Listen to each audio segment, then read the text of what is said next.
Well, folks, welcome to one more edition of Politics on Random. Berto Willis, host. Thank you so kindly for being a part of the show. We're going to have a great show for you today. You know, I always tell you guys, all of the times, where's my glasses? I left my glasses somewhere. So, hey, I guess I'll be reading with some big eyes. Anyhow, folks, I always told you guys that who does this show belong to? This show belongs to you. And, you know, I got an email yesterday, and the email said something to the effect of, hey, let me tell you something. You guys are talking coronavirus every single day. And, you know, we must. Not only must we talk coronavirus every single day, we have to keep doing that. Why? Because it is existential. It is killing people left and right. There's new information coming out all of the times. There's new economics coming out all of the times. There are new things that we're noticing that it does that we didn't know it did. So, yes, we are overly concentrated on coronavirus, but we must. But you know what? There are a lot of other things happening in the country. There are a lot of other things happening in the world. And yesterday, I got an email from one of our listeners, and that email said, hey, I know we're talking about coronavirus every single day, but by gosh, can you actually not get blinded by it? In other words, there are a lot of other bad things that we need to know about so that we can mitigate them now, and we have to do that. So we need to make sure and start telling people about these other things that are occurring as well. And that's what we intend to do. Folks, if you're just joining us, please remember I asked these so kindly. Please share these programs, whether you are on Facebook, YouTube, Twitch, Periscope, Twitter, what is that called? LinkedIn or whatever. Please go ahead and share these programs. We cannot do this without you. Lee Grant, hello, welcome aboard. And I also see Radnin inside doing a few things as well. Thank you guys for being here. Look, let me go ahead and start the program off with something that, before I go into the part of the program where we're going to talk about what the listener told me to do, that is, hey, you need to talk about other stuff. At the press conference yesterday with Donald Trump, I kind of got pissed off because I want these mainstream media reporters to risk their license to be in that room, to risk their pass, whatever pass they get to be inside of that room, to get a point across to America. Because as it turns out right now, they're losing the battle. They're losing the battle royally because nobody is listening appropriately. So here's what occurred in the room yesterday, in the press room yesterday, and then I'll take it on the other side. 150 million people in the United States, right? Let's say. And if we gave every one of those people a test 10 times, so we give 350 people a test 10 times, the fake news media would say, where's the 11th time? He didn't do his job. Trump didn't do his job. Because you have a lot of bad reporting out there. It's very sad. And it's so bad. That's not true. Well, you're one of the leaders of the bad reporting. No, but that's not true. Okay, let's get on to another subject. I wanted that to be cleared up. And when we became the king of ventilators, we're making different factories all over, ventilators, by the thousands. In fact, Mike got back from Wisconsin. First thing he did, he called up. I said, how's it going? He said, you're not going to believe. The fake news was very unhappy that it was done. But you guys don't ask me about ventilators anymore. Who's unhappy that ventilators everybody, are being made? because you never mention it. You never mention it. There's no stories. What a great job we've done with ventilators. We're now supplying ventilators all over the world because no other country could have done what we did. And you should say that's a great story. In other words, the president wants you to talk nice about him. But here's the thing that got me about that. Why is it that we don't get a mainstream reporter who doesn't give a hell about losing his pass and just go out there and say, President, you are lying and you are misleading the American people. And when you go out there and talk about Plaquenil, when you go out there and talk about whatever the name of the drug is that is now killing people, you are misleading people. Why don't somebody go out and remind the president of stories of people taking their information from him and losing their lives? I mean, I want to show you guys something here on, I should have queued it up and pull it up, but I'm about to do it. As I'm reading the New York Times today, a story comes up. And what does the New York Times story show? Check this out. All right? A beloved bar owner was skeptical about the virus. Then he took a cruise. The New York Times posted the story. A narcissist, lying, science-denying president is a clear and present danger to every American. He has the blood of thousands who are gullible enough to believe him on his hands. Sadly, those will infect many who know better unknowingly. So, I mean, in as much as we would say natural selection, go ahead and kill yourself if you want to. The problem is a lot of us are going to get hurt as well. So a Brooklyn man was so believing of Donald Trump that his misinformation appendage, Fox News, that he paid with his life, denying reality, even on his deathbed. Here's the deal. I want to read the last paragraph of that New York article because it says much. It says as follows. 7 days before he was admitted to the hospital, Joe and Kristen had an argument about, that's he and his daughter, an argument about the emerging public health crisis, which Kristen described as the only dispute she ever had with her father that she wished she hadn't won. He said, "Don't you think this is fishy? Do you know anyone who has it? Do you know anyone who has died from it?" And I said, Christian said, "I don't know anyone, Dad, but give me a week, and I bet I will." And in a week, her dad was dead. And this is what's happening all over. That's not the only story I did on a coronavirus person that was so believing.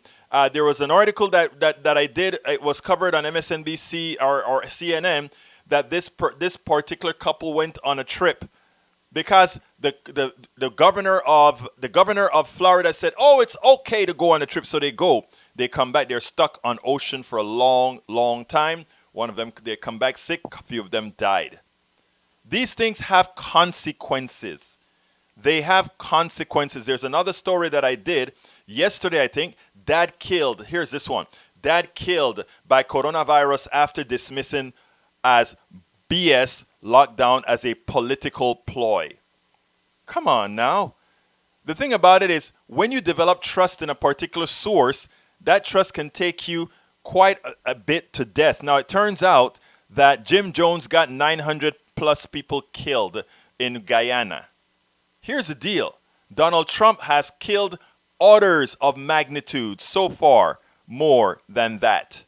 Orders of magnitude so far more than that. So let's be cognizant of what's going on here, people. Let's realize what's going on here, and do remember as well that this is a call-in show. So if you want to call in and say something, you can call 646-716-5812. Again, that number is 646-716-5812. Anyway, I want to go back to what that person called in and said, or not called in, wrote in and said, "Egberto, you should cover some other things because there's some very important things." And you know what? The thing she wanted covered also has a tie-in with the coronavirus. So let's go ahead and play this, and then we'll take it thereafter. And after that, we'll actually officially get into the subject of the show. Here we go.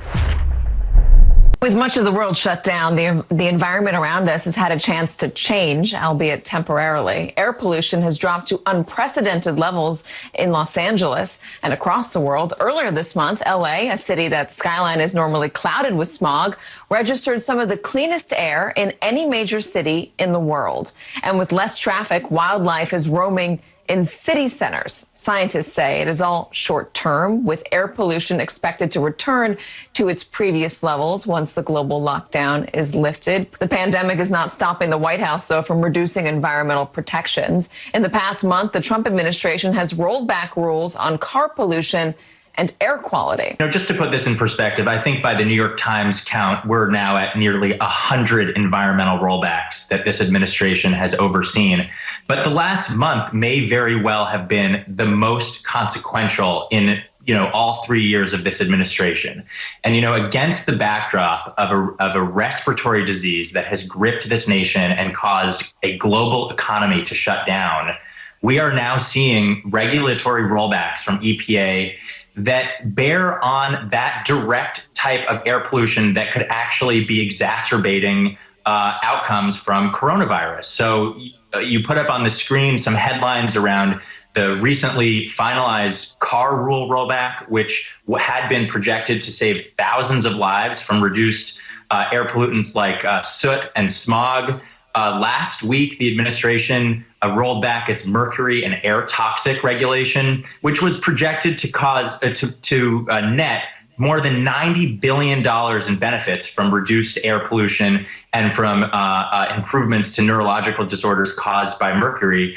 And even last week, the administration declined to review its national standards for particulate matter pollution, which, of course, has been the subject of a number of these studies linking coronavirus deaths to increased air pollution. A number of people have called this disease the so-called great equalizer because it may infect the rich along with the poor, the famous along with the anonymous. But we know that the communities that experience a disproportionate share of these types of air pollutants, PM 2.5, nitrogen dioxide, ozone, those are Black and brown communities, communities of color, low-income communities, disadvantaged communities that predominantly bear the burden of that air pollution. And unfortunately, that disproportionate exposure resonates and echoes in the alarming data that we've already seen coming out of places like Detroit, Louisiana, New York City, where again, it is communities of color that are bearing the brunt of the overall rates of deaths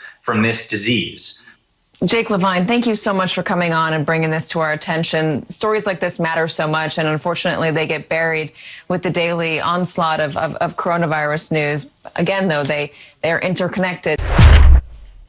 Now, there are two big takeaways from that story. Numero uno is that the pollution rollbacks are going to actually hurt people who, generally everybody who has the probability of getting the coronavirus. But the other thing is, as usual, because these areas of pollutions have a tendency to occur in poor areas, in areas of people of color, they are the ones who get the most ill or the most ill from that. And we can actually see that in the statistics that we're reading, the statistics that we're seeing, the statistics that are out there for the coronavirus. If you take a look at places like Houston, if you take places like New York, all these other places, people of color are overrepresented in the amount of people who die.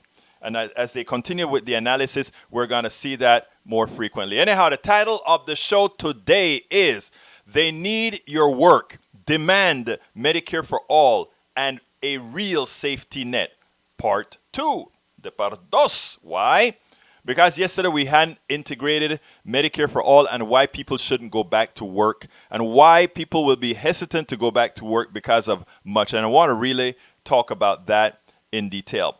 We cannot wait until the impending depression to start demanding the changes to the social safety net that includes Medicare for All and UBI, Universal Basic Income. Americans want to go back to work. They must not without guarantee. They must not go back to work without guarantees. A large economic slowdown shows the power of the masses. If you take a look at the oil glut that we're looking at right now, they're panicking. The oil producers a few days ago were paying people to take the oil. And you know why they were paying people? They had nowhere to store it themselves. And therefore, if they would have had to pay somebody else to store the oil for them. So in effect, that's what they did. They looked at folks and said, okay, you're an oil supplier. I'll give you money to take this oil away from me. The oil that I produce, I'm giving you money. That is the type of glut that we're currently experiencing with oil until they start shutting down these different wells. But you can't just shut the tap on a well. You have to do it in an organized way because pipelines and all of that, if they have vacuums and these kinds of things, they blow pumps. And so all of this has to be done in a very organized fashion, and it doesn't happen overnight. So we the people, the power of the people, have caused the big bad oil companies to have a huge glut, and now they are in panic. Now I am not happy at all for all these layoffs that are happening. There are friends I know that are going to be laid off. There are friends that are going to be, there are a whole lot. But the one thing that we always know out of this stuff is the big shot, the VPs and all those guys are going to do just fine. In fact, they may get golden parachutes. Even if they're asked to leave, they'll be given quite a bit of cash to leave. Of course, the people that are really doing the work, they're going to get niet, nada. So that is the power of the masses. We, the people, decided we were going to stay home. We, the people, stopped using all the gas and all that kind of stuff. I know there are some conservatives on the backside are going to say, but wait a minute, where's the money going to come from to sustain their lives while they stay home? We'll talk about that a little later. But anyhow, we can show the power of the people in effect by not using the products of these people and then force a particular reaction. People say, wait a minute, but that's not the market. We're going to go into that after as well. But anyway, they have brought corporations to their knees. Unfortunately, as the stimuli show up, those with power are monopolizing on the free cash. It's time for those who do the real work in America to bargain and we can if we do not allow the indoctrination of the past. And that is what I mean, folks. We cannot allow the indoctrination of the past. But here's the deal. I'm going to start with Medicare for All before I do the other video.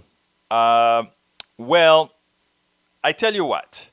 Because what I really want to do is ease on into this. So what I want to do before I do that is talk about Mitch McConnell and what he had to say about letting cities, states go bankrupt. And why I want to do that is because I'm going to tie that into how they think about business versus what people need. So let's listen to this with Mitch McConnell. Mitch McConnell said, let me give the startup. Mitch McConnell went on a right-wing show. When they asked him about, giving monies to states and cities that are, they're in dire straits. If people are not shopping at stores, it means that sales tax are not being collected. It means that the devaluation of the value of estates and the devaluation of the value of property, etc., means a lot less money into the coffers of the states and the cities, etc. So we do need some federal help there, since while the federal government can print money, they can borrow, state governments cannot. They can only spend what they bring in. So Mitch McConnell said, absolutely, I am not really inclined to do so. Well, one of the things that he also kind of implied is that I am not going to be giving this windfall of money to blue states. Okay. Well, Senator from Missouri, Claire McCaskill, somebody that is a bit too conservative as a Democrat for me, had the perfect answer. And I want you to listen to this and we'll take it on the other side. 150 million people in the United States, right? Let's say.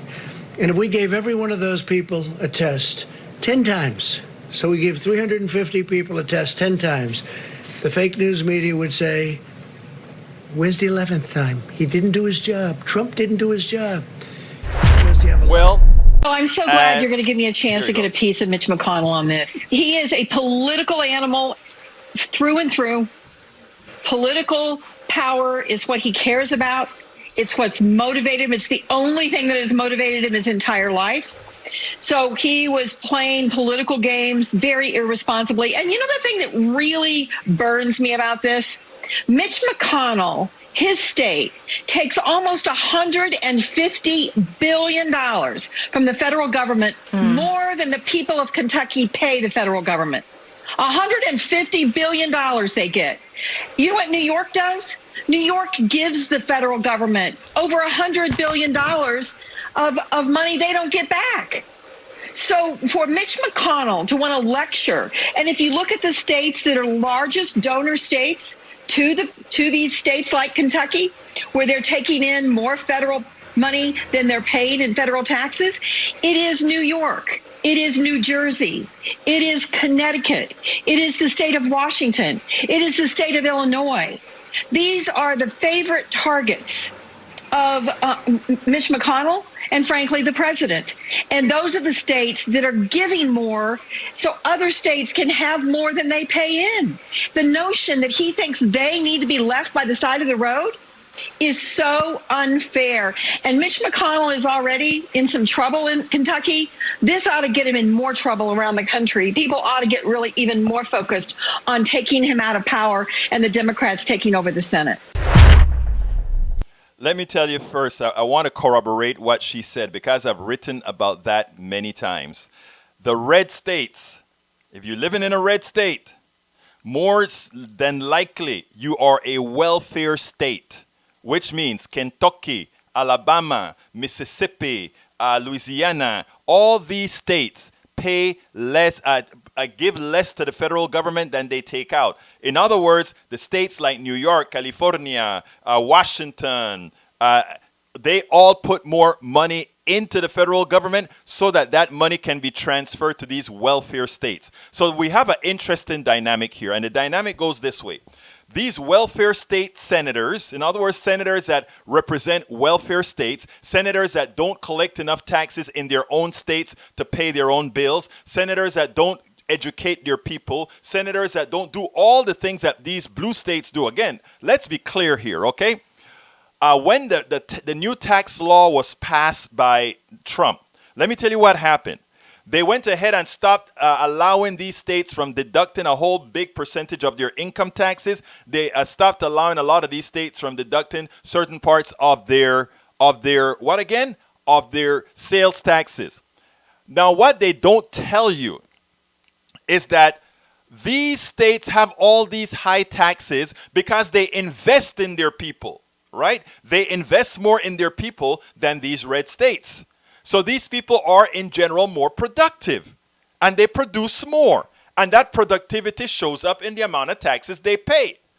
But the red states now, they don't invest in their people. They keep their people we're talking in the aggregate now. They keep their people depressed. And in so doing, the blue states have to support the red states. The irony is as they're supporting these red states, to listen to red state governors and red state senators talk about those high tax blue states. Well, the high tax blue states are educating their people and sending the money to you guys to feed you. Let's get it right. So there's nothing to be proud about a red state that has a lesser tax base than a blue state who has a large tax base because of what they're investing in. You come to Texas, you get sick, you die. We have the best hospital system in Texas. But if you come to Texas and you don't have a job or you don't have the ability to buy private insurance, you die. It doesn't happen in California. It doesn't happen in New York. It doesn't happen in D.C. It doesn't happen in Washington State. So let's be very, very clear. All those red staters who are talking about we have low tax rates and so forth, remember, the reason you have low tax rates is because your government don't mind that you die. Your government don't mind that you actually cannot get educated appropriately. Remember that. Now, when it comes back to Mr. McConnell now, it was great that Claire McCaskill made it quite clear that this guy has to remember one important thing. He is from a welfare state dependent on those blue states who he wants to cut their income from. Okay? Now, that said, let's get back to the reality of Medicare for All, the reality of going back to work. We have some great news to talk to you about. And that is, if you take a look at a part of the article a part of our blog for the show, it says the following. Majority of Americans reject AstroTurf. Majority of Americans reject AstroTurf anti-lockdown protests, say social distancing orders must remain in place to fight pandemic. Only 13% of respondents to a CBS survey said they would return to public spaces in the next few weeks if their cities and states encourage them to do so.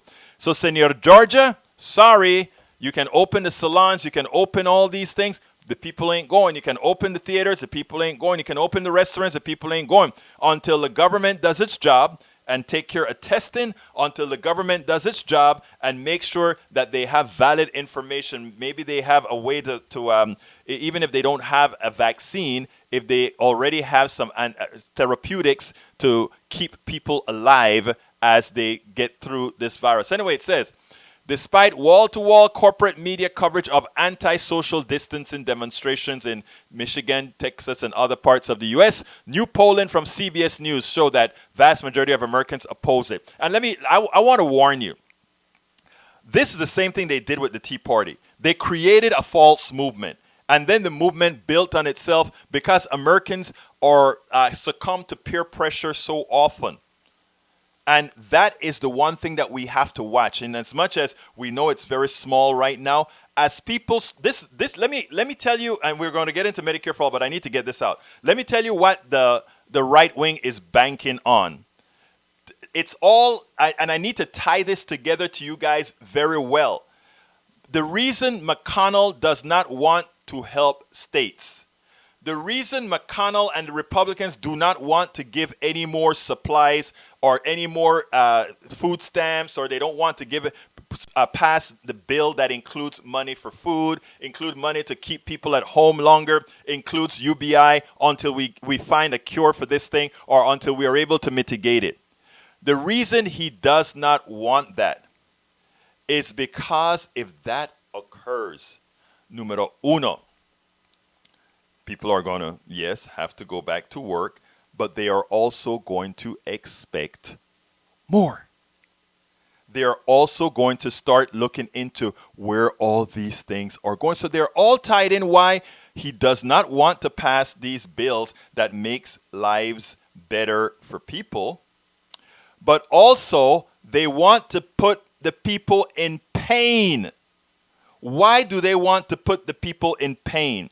As people become in pain, as the government is not doing their responsibility to aid people through a pandemic, as they go hungry, as they cannot go to the doctor, as they don't have any fluid cash to do anything, that false movement starts to get legs. Because Americans start to say, oh my God, maybe we just got to go out there and work. So I'll risk my life and go out there to work.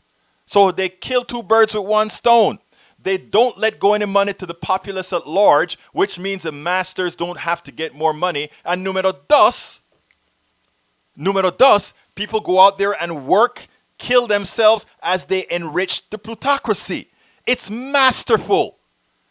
It's not that these guys are so evil. It's just that they want to protect their interests, the interests of the plutocracy, and they want to force you to do it. You see, in America, it's not like China where they can go ahead and hold a gun at you at the factory and say, start building that microconductor or we'll kill you. We're not going to do that in America, at least not yet. But if we starve you, if we give you no other options, if you have no other options, then guess what? What the new Tea Party is doing by saying, send us back to work, you got to open up the economy, is going to make sense to a lot of people as they feel the pain. So that don't listen to the words. Listen to what's in between the lines. They want to hold you hostage. I wrote a paper about 10 years ago when I just started with the Coffee Party called Middle Class Held Hostage. Middle class held hostage. That is what the Republicans want to do in the next few months. They want to hold you hostage. And that's why you have to work now. Anyway, so what was the title? The title is, We Must Not Go Back to Work Without Guarantees. And the guarantees are simple. The guarantees are simple. Yes, we're going to have the social distancing and all that kind of stuff. Meaning if you're working at a restaurant, they have to mitigate it with all the gear that keeps you safe. They have to mitigate it with the new antiseptic form of keeping your place of employment. They need to make sure of all of that. But most importantly, since that is not foolproof and since you will get sick, some people will get sick, it is now time that we really have universal health care, independent of corporations, independent of your employment, independent of your income, independent of it all. And you cannot and should not go back to work without the guarantees. We need to start having these movements. It's going to have to be online right now to force we don't want just coronavirus for all, coronavirus healthcare for all. We want Medicare for all now. And let me tell you when the pain is going to come. Insurance companies are starting to do their actuarial tables. And they're going to start telling you what your bill is going to be in November. The coronavirus hospitalization has been humongous. The corporatocracy who makes ventilators and all these supplies have been cost at ridiculous levels because the federal government made sure that prices were high by entering the competitive markets to zoom the price up, forcing states to pay humongous prices for these particular items, which ultimately the insurance companies pay at some time to the hospitals and elsewhere. Because the hospitals have to recover their costs, right? It is also a market system and a capitalist system. So all these things, all these costs, and by the way, I hope you guys are realizing where all the money is going. Ultimately, all this money channels itself right back to major corporations, right? Because when Donald Trump went ahead, Donald Trump could have bought thousands, tens of thousands of ventilators for $2,700 or $3,200. They had a contract with Philips. The contract was signed, I think it was before his administration. They had a contract to build these ventilators. But no, they didn't enforce it. So they allowed the ventilator to go to the market. And as it went to the market, it was no longer an agreed upon cost for the ventilator. The ventilator at that point flowed with the markets. And as you know, what's the definition that we've always talked about the market? Whatever the market will bear is how much you will pay. And the only fiduciaries of these companies are with whom again? With the shareholder.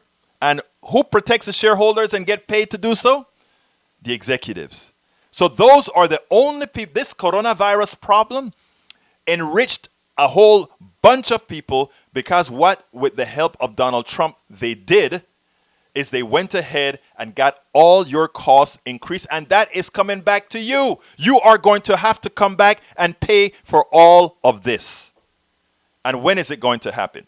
It's going to happen as soon as you go ahead and say, okay, let's go ahead and get the insurance tables are coming out now. And as soon as you see your new insurance bill, it's going to be a shocker because it's going to be up 40%. Those people that are on Obamacare, they're going to see a 40% increase as well. But let's say they are getting subsidies. Insurance costs your family, let's say about $1,000 a month, $12,000 a year. It's going to be more than that. Instead, now it's going to cost, let's say, about $1,400 or $1,500 a year. Now, after they get to that $1,500 a year, of course, since they were getting subsidies, theirs don't go up by the same amount, but it's going to skyrocket. And for those who are paying it on their own, for those who are employed and their employee pays that money, watch how much more the employer is going to ask you for. So these are all the things that we have to look at, how this coronavirus is going to change the modal completely. And by the way, those price increases are not real price increases. They are a market system, and the market system, all of that increase in prices is just a transfer of your money to the few people who control everything: the healthcare industry, the insurance industry, the pharmaceutical industries. They're all tied together. They're all going to be profiting bigly, as the president would say, bigly from all of this. It's imperative now that we see this. And we can't wait for the 40% insurance rates to go. We can't wait for that. By then it's too late. We can't wait for us to be so poor that we have to go back to work and risk getting the virus. Yes, only about 4% or so maybe are going to die who get the virus. But there are things that we have to realize, right? In the process of getting the virus, number one, 4% or so die, or whatever, whether it's 0.5% or 4%, it's a lot of people that are going to die. So that person dying, there's a whole lot involved in financially of that person dying.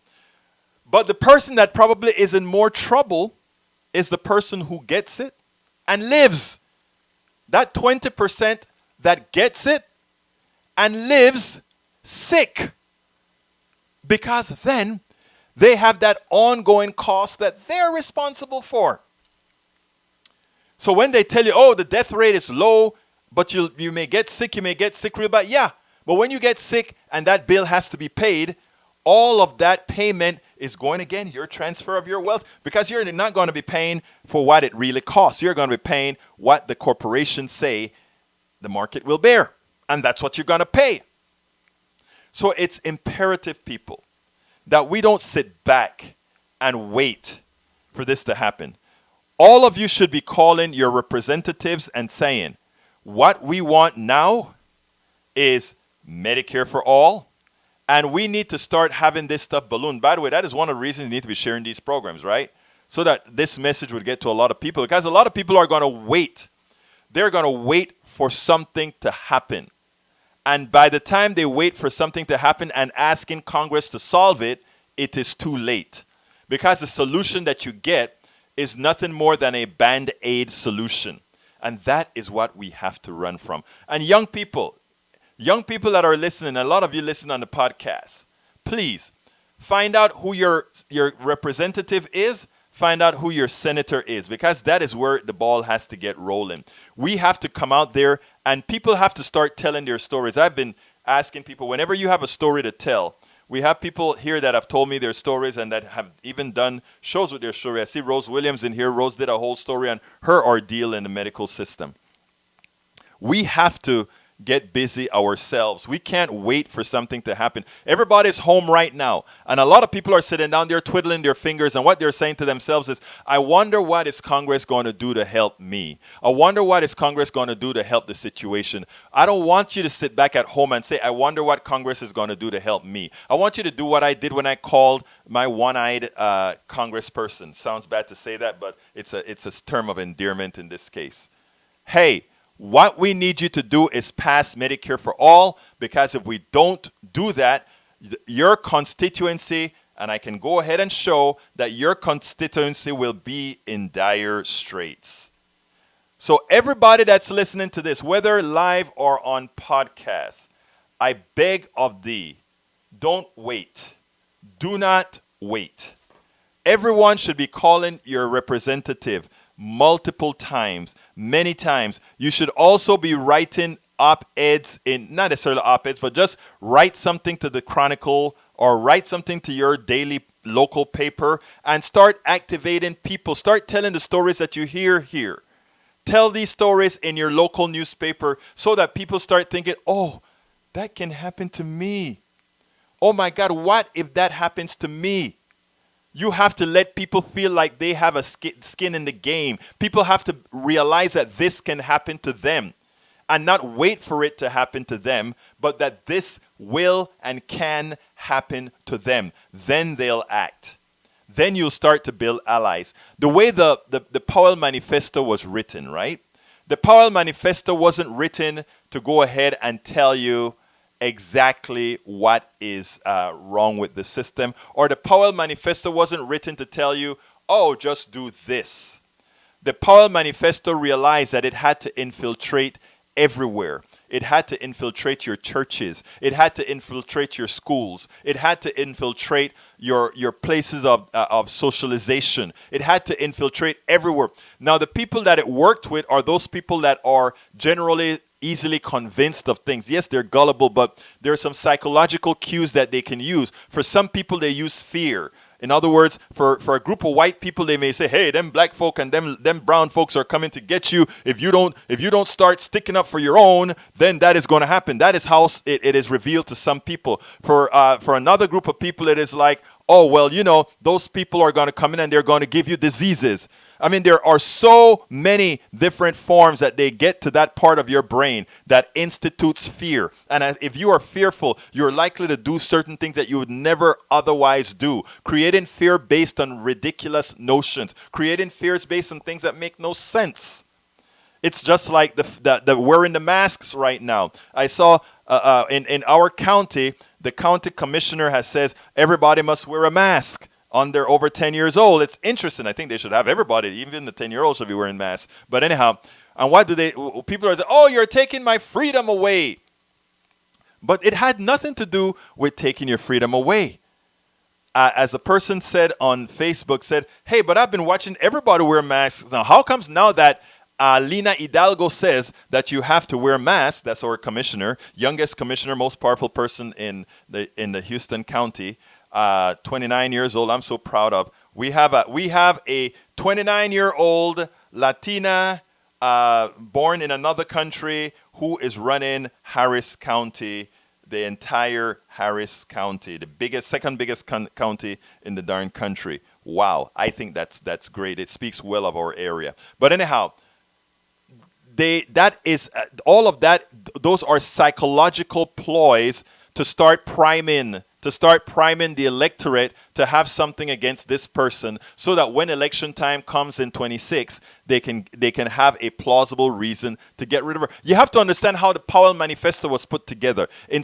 These things weren't done overnight. They're done slowly. The narratives are built. As they build these narratives, they ensure that you get a marginal change in the way you think. And as you have that marginal change in the way you think, by the time you add it up, you integrate it, by the time you add it up, the change is so large and sometimes so much harder to reverse. Anyhow, folks, if you're just joining us, please remember, share the program. I need you to share the program, whether you are on YouTube, Twitch, or Facebook, or what's the other one that I do? Periscope. We need you to share.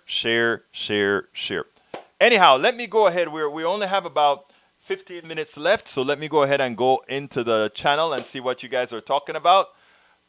Lee Grant, talking about COVID lets you avoid talking about Sleepy Joe. All right, here's the deal, Lee Grant. I am not a fan of Brother Joe. If you have something to say about it, feel free to call in. I'm not a fan of Joe, but I'm voting for Joe. Like a lot of my super lefties are pissed off at me because I say that, but I'm voting for Joe Biden.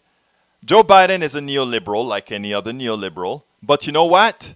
I am betting on you. I'm betting on all of you to remember what I'd say about politicians. Politicians are empty vessels to be filled. Okay? So if we do our job and fill this vessel appropriately, we can ensure that even though Biden says no to Medicare for all, we can force him to do Medicare for all. Okay? We can force him. If we build up enough narrative, if our movement gets to 3%, that's all we need. Our movement to 3% of America, we can get it done. Okay, so as far as Sleepy Joe, no, that's not what. I have no problem talking with Sleepy Joe. If you want to say something special, say it and we'll talk about it. Okay, Michael Ratnin. I'm kind of tired about talking about coronavirus as well, but we haven't seen the peak of the pandemic. It's going to get worse. Yet so many are dismissive, so we have to keep on covering it. Hey, you hit that on the money, Ratnin, but let me tell you better. What I'm more concerned about is what's going to happen economically. And the thing about it is the Republicans understand it quite well. Mitch McConnell understands it quite well. Mitch McConnell is doing what Mitch McConnell is doing. For example, if you're just coming in right now, is to make the pain on Americans so bad that they believe, irrespective of whether whether this has been mitigated, whether safety has been mitigated or anything, people are going to go back out there and work. And what I'm telling people is that we have seen the people have the capacity, the ability to bring the corporations to their knees. Look what they have done to the oil companies. Look at what they've done to all these other places to keep the environment. They need you now, right? They realize that you're the one who runs stuff. So now, we cannot give up that leverage. We must not give up that leverage. We must not, and look, what I said as well, right, is what we have to remember to do, however, is we as the middle class, we have to be magnanimous with each other. There are some people that are working in the grocery store, that there are doctors, that all these people have to stay working. They've always had to work. Those people that have right now, for the better good, those people that still have, we're going to have to help others. We're going to, if somebody say, I need a cup of rice because I don't have the money to get my rice, you're going to have to give them that cup of rice. I'm a rice eater, so you can see that. Yeah. That's the first thing that comes to mind when I think about food. But we are going to have to help out each other to make the sacrifice to do what we have to do. The problem, the way the plutocracy works, is since they control the means of production and they control the economy, they can hold out for a while because they think they can hold out longer than you can. We have to prove that we can hold out longer than they can. Bring on the depression. I know it sounds bad, but sometimes you need that catharsis in order to move forward. Incrementalism at time ends.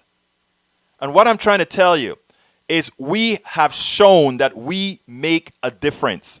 Let's not give it up by allowing McConnell to force you back to work by starving you to death. Because you know what?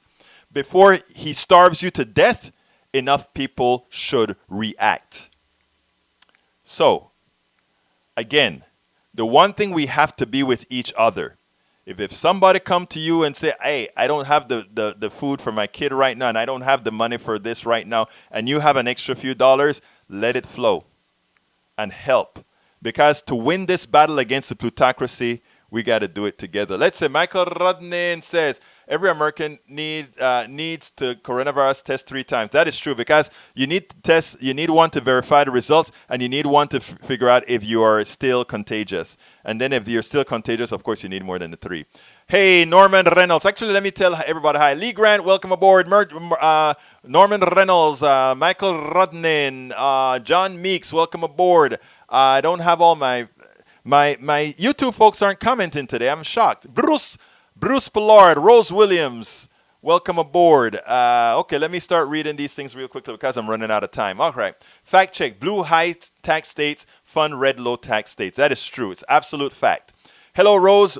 Michael Running says only takes 1 in 6 not taking precautions and spreading coronavirus around to screw the other one's lives up. Very, very true. Bruce says it might be 1 in 2 now. The R's has decreased, but 1 in 2 is too much to stop it. You're absolutely right. All right, Rednan says, well, he's replying to Bruce. Rose says, having our health insurance ties to corporations ends up holding small businesses hostage as well. It becomes even harder for them to get a leg up, which is what large dinosaur corporations want. Yeah, you hit that on the money. We once asked the big companies to give us health insurance as a bargaining chip because they didn't want to give wages. But then they turned around and used that as a weapon, not only against us as to enslave us to the corporation, but also to keep their competition down. The other companies that couldn't quite have the mass cash flow or the mass amount of people working them to dictate to the insurance companies how effective they can be in their pricing. So Rose Williams, you hit that on the money. Lawrence Sims, my brother, what will the cost be for Medicaid recipients? The thing about Medicaid is Medicaid recipients are sort of in a special spot, right? If you are lucky to qualify for Medicaid, what it means is that you are taken care of irrespective of the cost of health care. So you are safe. But you guys that are on Medicare, Medicaid, don't sit back and say, hey, well, I got it covered. I'm poor, so they have to take care of me, or I am this, so they have to take care of me. Let me tell you what your risk is. A lot of people think that Medicaid is somehow a gift. If you live in a house, if you have any assets whatsoever that they find after you die on Medicaid, remember, the government is coming to take it from your offsprings. The government is coming to take it all back from you. So please, brothers and sisters, this is a fight that we don't fight based on whether you're on Medicaid, the VA, Medicare, or whatever. This is a fight we have to make together. This is a fight that we have to win together. So please remember that we are all in this game together. All right, the cost of COVID includes time away from work. Reynolds, you're a smart man. Time is money. If you are away from work, it also means you're not earning certain benefits from having been at work. But it can go even deeper than that, right? Because it's called opportunity cost. What opportunity cost have you actually lost? Thank you, Norman. That's so very true. Okay, Michael Rodnin, coronavirus death tolls is 4% in the U.S. We have a bunch of health complication risks. Yeah, and there's a new thing. Coronavirus, a lot of people don't realize. I have a relative that got the disease. And let me tell you, when they tell you that this disease does more than affect or give you pneumonia or body aches, it also gives you blood clots. And blood clots that can go to the lungs, blood clots that can go to the legs. I've read about people who've lost their legs already because of the blood clots in their legs. A relative of mine actually got a stroke from it, as a mild stroke. He was lucky they immediately put him on blood thinners. What they've said is that the protocol is now going to involve giving blood thinners for people who have coronavirus. They're going to have to be careful with that, because if that person has an underlying blood disease, that could be problematic. Troy Astro says, we never force Wall Street to work. If they ever do, the taxpayers and corporations would pay for it. Troy, frame it. Let me tell you why. When they gave the $1.5 trillion to businesses under the Trump tax cut scam, we never had the money for it. We gave it. We never asked them what exactly, or we never forced them to use that to create more employment. And guess what it turned out to be? A gift to rich people, because what they did is they buy back stocks. For anybody who understands the stock market, you buy back stocks, what happened? The price of the stock goes up. That is called appreciation. When your stock prices appreciate, that's money in your pocket. So you didn't take the money. When the government gave the cash to the corporation and the corporation bought the stocks back, for the shareholders of the corporations, it was almost a direct transfer of the taxpayer dollars to wealthy people, cloaked by a corporation. These things are complex transactions to many who have not studied economics, who have not studied business, who have not studied capitalism. It is what occurs. The problem, it is so hard to explain if you're not watching a show like Politics Done Right, because they're not going to go through all of this on mainstream media. And that is why we have to be here. That is why independent media has to be here to tell this story. There's a hell of a lot tied into that one sentence that you have, dear Troy. Rose Williams, 4% is 40% times the fatality rate of flu, which is at 0.1%. That is so true. Now, Rose, I'm going to give you granted. I think when they calculate the amount of people that really had COVID, it's going to be such a large amount of people that had COVID that didn't know it. The fatality rate is probably going to fall to about 0.5%. That is my hunch. But even 0.5% is 5 times that of the standard flu. But it's worse than that because of the damage it does to your lungs, because of the stroke capability it has, because of the permanent damage it does to people after they've recovered from this virus. So it's a lot of people, whichever way you go. Troy, the extroverts are going against the introverts because they don't want to follow the lockdown. The extroverts are going against the introverts because they don't want that. I see what you're saying. You're going to have to kind of make that case for me, though, Brother Troy. All right, Lawrence. So was it incompetent or of greed that was behind, let's see, holding emergencies don't work? Let's see, government stockpile is holding for emergency don't work. No.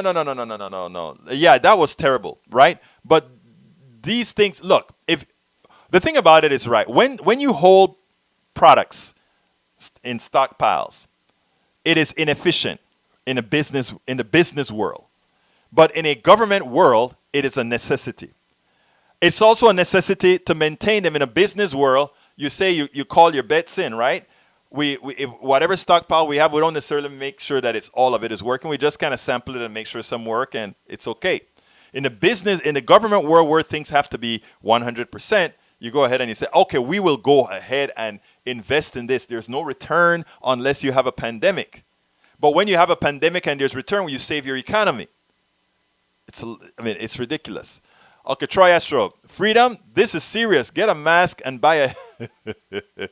Okay, Troy, Rudden, COVID carrier, no mask transmit to non-carrier with mask is 70% rate. Okay, I imagine you have the corroboration for that. And of course, Rudden have the corroboration for that. Absolutely so. Thank you, brother.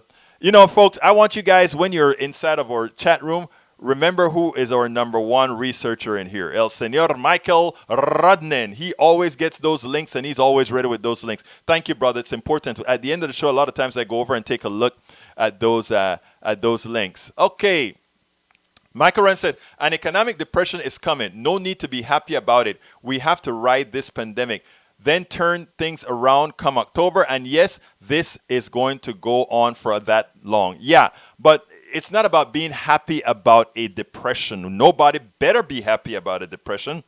What I'm saying is before the depression comes, we better be prepared, because as Congress is wanting to make the pain heavy on you to try to mitigate the depression, in effect, what they're going to do is force you out and put yourself in danger.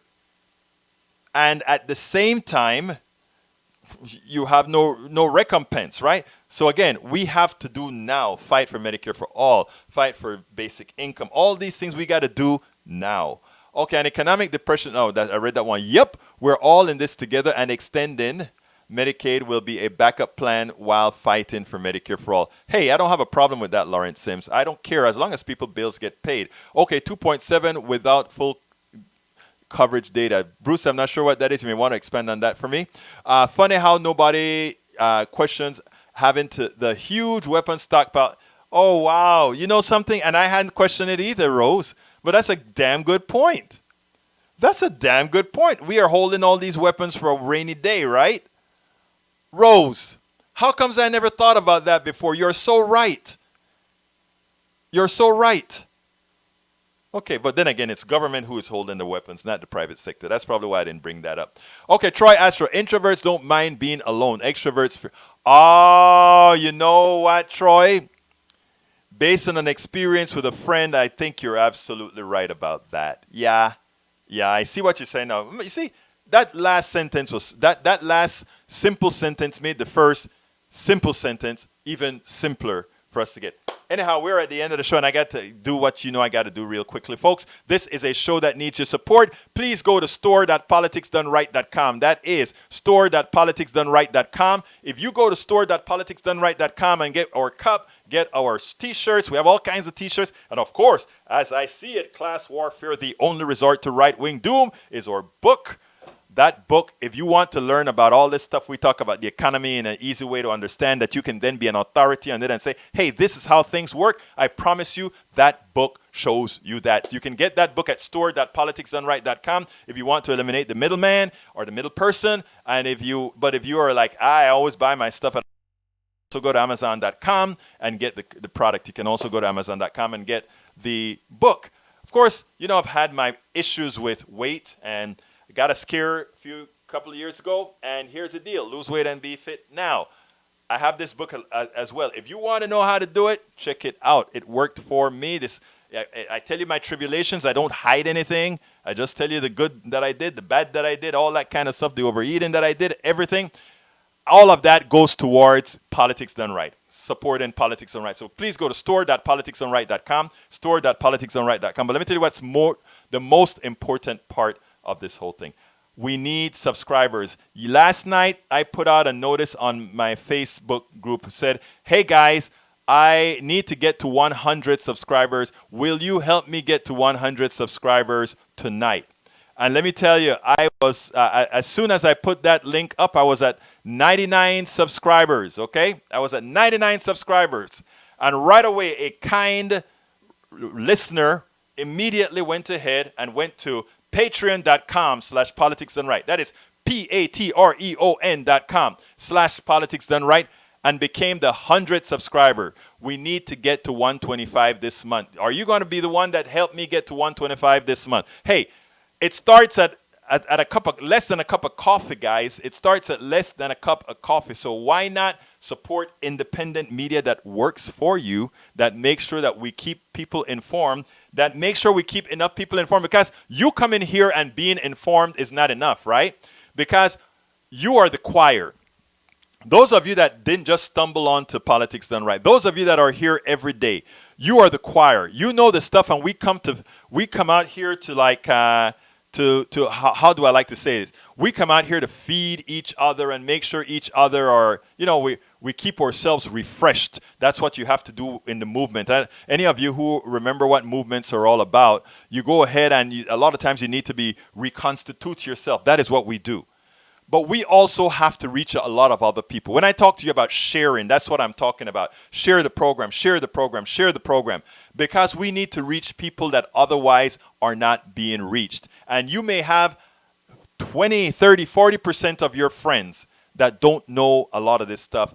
And listening to somebody that, because they trust you, your trust transfers to what I'm able to talk to some of the people that surrounds your sphere of influence. So when you share me on Facebook, when you share me on YouTube, when you share me on Twitter, when you share me on Periscope, when you share me on Twitch, what happens then is you loan Politics Done Right and America as a whole the faith that people have in you. So that's the reason I ask you all to share. And I thank you guys who do share this all of the times. So please, again, go to patreon.com/politicsdoneright, patreon.com/politicsdoneright. Become a subscriber. Or if you want to become a contributor, subscriber, and everything in between, go to paypal.me/politicsdoneright. Thank you so kindly. I appreciate you being here. This is the end of the show. My name is Egberto Willies. And you know how I'm going to end this, baby. This is Politics Done Right. And I am what? Out! I'm Egberto Willies, host of Politics Done Right, an independent news program. I post several news videos of interest every day. I ask you so kindly to subscribe to my channel. And please leave me some comments. Thank you very much.